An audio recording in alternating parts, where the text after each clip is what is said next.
Un interessante progetto oggi che si conclude qui alla Biblioteca La Rocca, portato avanti dal Sor Optimist in collaborazione anche con il Comune di Agrigento. Il Sor Optimist Club ha scelto proprio questa giornata, il 23 aprile, per concludere il progetto Favolando, leggere giocando, perché si festeggia la giornata mondiale del libro e non solo, più in generale della lettura. Noi abbiamo aggiunto anche il gioco, che è uno dei pilastri della formazione e dell'educazione dei cittadini più felici e più consapevoli.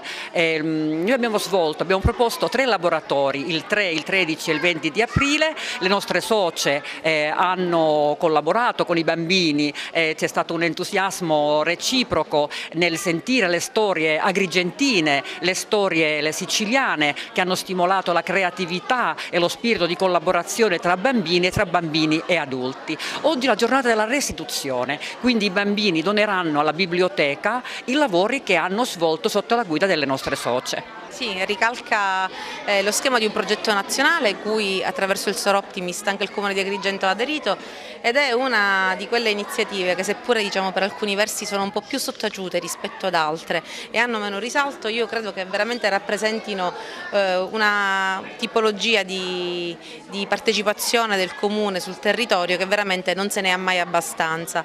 Un gruppo di bambini che è stato accompagnato in dei percorsi di lettura attraverso più incontri, e devo dire che sono delle iniziative che hanno riscosso un particolare successo, qualcuno potrebbe dire, se vogliamo, inaspettato. In realtà c'è molto bisogno di essere anche guidati all'interno di questi percorsi, perché poi sappiamo quanto le famiglie, quanto i genitori investano sui propri bambini, per cui se trovano una rete che supporta questa attività di investimento credo che poi i risultati siano inevitabilmente altamente positivi.